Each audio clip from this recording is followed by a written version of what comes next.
breakdown, baby. It's that time for 5 questions that have nothing to do with sports, brought to you by Bridgewater State University. Bridgewater State University, named one of the best colleges in America by the Wall Street Journal, elevating business in Boston and beyond. BSU works. So visit bridgew.edu/elevate and learn more. Question number 1 for Felger and Mazz. What's the best time, in your opinion, for the sun to set? So this is like this is a better question than people would give it credit for. Because you would just normally say as late as possible. Right. But if you've ever been to a place where the sun sets really late, where was I? Where it was like 11 o'clock. So I was in Vancouver. It set at like 10 past 11 one night. I was going to say Edmonton. I was saying like Western Canada. I don't know why. I was somewhere where it set at like between 10 and 11. Yeah. It's so weird. And I said to myself, this is... No, not good. That happened to me in Belgium once. Go Okay, ahead. something like that. Yeah. Like, I don't need to be golfing at 9:30 at night. That sounds cool. It sounds like it'd be great. But something strangely isn't about it. It's like, no, it's now time to dim the lights. I had dinner. I had drinks. I went to a show. The show got out. It was still sunny out. It was 10 past 11. I was like, this is so... It felt, No, it's not right. Yeah. No, so 8 o'clock. 8 o'clock is the ideal time for the sun to set. And that's even a little late, but go ahead. So I was going to say about 7:30, 8 o'clock, because you know what? I find the best time of the day, I think, during the summer and really, I would even say early summer, is dusk. the golden hour. Yeah, that is the single best time of the day at any point in the year. When you can sit outside, the sun's going down, and it's like just a comfortable temperature.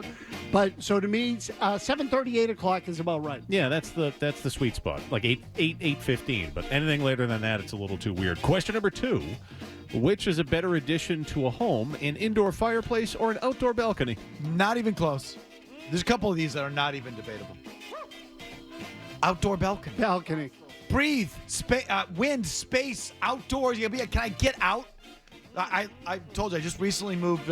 We just recently moved to the seaport, and I have this great apartment. I can see the water, the airport, everything. One flaw: no windows.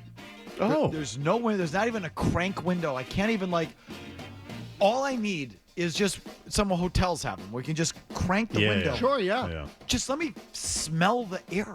Especially that ocean air. I can't. Oh, that blows. No. Must have balcony. Must have out. Must have access to air. So, yeah, that's not even close. Balcony over the fireplace, 10 out of 10 times. 10 out of 10. I'm with you guys on this. In fact, I think a fireplace is a giant pain in the balls. I agree. They're dirty. Way overrated. Yeah. Pain in the ass. I love them. Light them all the time. But given the choice between the two, it's not even close. What is the most annoying and or worst 10-degree shift in temperature, in your opinion? This one's also easy, and if you don't agree with me, you got a big dump in your pants. You suck. 35 to 25. Really? Oh, I don't think that's that noticeable. Oh, it's so noticeable. Above freezing, you're fine. Above freezing, you don't need a coat. Above freezing, you can walk outside to the car and you're not going to... Above freezing is... I was going to say 32 to 22, but I adjusted it just a little bit. If you're 35 or above, you are totally fine. It's not uncomfortable. 25, you're freezing your balls off. So, yeah, 35 to 25. 50 to 40. To me, that's the area. 50 to 40. Like, right? Because that goes from, like, fall to winter. And, like, and look, I can handle the cold. It's not that. But to me, it's harder to do stuff outside with that 10 degree drop. 60 into the early or low 50s. You can still do stuff outside. You might have to wear, a longer sleeve shirt or whatever, long sleeve tee. Hoodie weather. Yeah, but you can still handle the outside. When you start dipping into the 40s, then it gets a bite, and then it's a little different. So I think it's 50 to 40. This is my answer. I'm with Matt. And I look at it from a golf standpoint. I'll golf at 50. I ain't golfing at 40. Me too. No, you guys, the cutoff for golf is 55, 60. 60 is really my line of demarcation. Oh, no, you play in the 50s? Well, who's soft No, now? if it starts, I'll tell you who's soft in a second. if it starts out in the 50s, fine. If it's 50 all day, no, sir. You don't golf in the 40s. Question number 4: what is the worst CD you've ever purchased? This one, Murray, I can't even begin. Like, I don't know how you want me to answer that. Like the worst album I've ever heard, The worst album I ever. No, so like, let me give you mine. Maybe you can go off this. So in the '90s, you remember there was a lot of like compilation albums. There was the maybe you had the Sweet Relief. It was the Benefit for Victoria Williams. There was a deep cut from Pearl Jam that was on there. Crazy Mary, which was a good it's song. an amazing song. The rest of the album's garbage. And in the '90s, there was a lot of these like cash grab by the record companies. Like, let's put a compilation with these bands that everyone loved, all these alt bands, and you buy them, and it's just trash. No Alternative was a name on another one. So there's like a handful from that era that I bought that I still want my money back for. I don't have an answer for you. I'm sorry. I tried to think of one. I mean, a bad album. I just can't. I could say a bunch. When I was a kid, a mail order. I used to mail order record albums. I remember getting a Columbia Sure, House. yeah, of course. Columbia House. Yeah, Columbia yeah. House. Very good. Yeah, Did it was- you- it was pay how to- them? yeah, well, it's like a dime. Like it was. Right.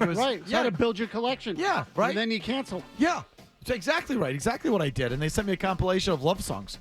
And I remember my folks still have it. I wrote I was like 8 years old. I wrote this angry letter where he said, I signed up for your service to get rock and roll albums, and you sent me a bunch of crappy love songs. I want my money back. That's about the closest I can do for you here on this question. So, do you remember in 1996, I covered a playoff series between the Orioles and the Indians at the time that the Indians ended up winning. And when the Orioles got eliminated, their team song was, do you remember Tub Thumping? Oh, Tub Thumping, yeah. Tub Thumping. I get knocked down, by but I get- Chumbawamba. Of course, yeah. Okay, so Oh, that whole album stinks other than that one song. okay, so that song stuck in my head, and I went, I'm going out and buying the album. It sucked. That's a great answer. It sucked. It was horrible. Good answer, It Maz. was the one song on there that was any good and that had like some. Yeah. The rest of it, garbage. Garbage. What a mistake. Stu? What a freaking mistake. Jim, was there a Metallica album around 2011 that was like St. Mary's Pain or something like Oh, that? That Saint was horrid? Saint Anger. That's a bad album. That's a bad album. That's a good answer. Yeah, and it was mixed poorly, and it like burns your ears because the highs are too high. Very good, Jimmy. Finally, which is worse, a very cold toilet seat or a very warm toilet seat? Now, This is easy. let's get to how soft Jim Murray is. This is the softest question. This proves how soft you are. But maybe not. Maybe I'm the outlier. Have you ever thought about the temperature of your toilet seat? No, but if it's off, I would notice. I have never thought of it once in my life. And maybe there has been a cold one or a hot one, but it doesn't register for half a second because who the hell cares what the temperature of your toilet seat is? Well, I'll tell you why. Unless it's in a meat locker and it's freezing. Other than that, what does it matter? Well, The temperature of the toilet seat unless you are soft. because I don't mind a cold toilet seat. Me neither. I'll take it every time. The warm one is a concern. Right, because the warm one means that someone's been putting in real work. Bingo. You guys are soft. No. No. If you Oh, sit, so you're talking like in a public restroom. if you Yeah. sit, or in your house. Okay, but it's not about the temperature. That just means someone was sitting there. Yeah, well, Ew. it gets warm. Ew, but Murray's talking about he doesn't like his fanny touching a cool toilet seat. No, I don't mind it. Or a hot toilet seat. No, I definitely don't want to touch a hot You're toilet not. seat. This question does not relate to someone using the toilet before you. It relates to your soft fanny hitting something that's a little too cool or a little too warm. Yeah, I want it just right. Soft. Yeah, look, I have no. Soft. That is so soft. That is such a soft question. I'm not insulted by that at all. I'd prefer to have a bidet if you want to know the real truth. The Japanese really know how to take care of your bottom. Like their technology when it comes to bidets is Again, unparalleled. side topic. The Now we're world talking. is going this way. Now we're talking about cleaning the area. You're talking but they about. heat the seats. You're talking It's about. like a car wash for your back. You're talking about the temperature on your precious little fanny. Yeah.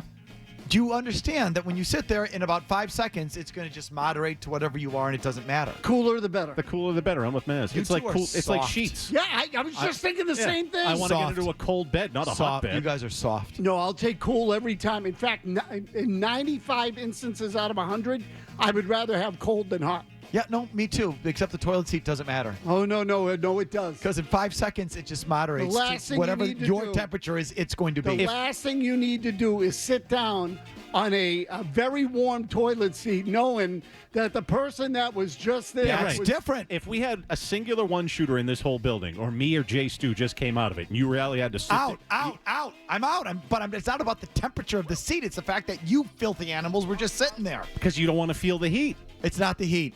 It's the germs and the whole thing. It's not. You're talking about the temperature. Oh, because every toilet seat that you sit on is you don't leave any germs. No, but you're talking about a different topic. The question itself was soft. Soft as it gets. I'm telling you, I'll take cool every single time. Same. Okay. In fact, you know what? If you were to like put mine in the freezer and then put it out there, I'm good with that too. Thus concludes As five long points. as I don't get some frostbite.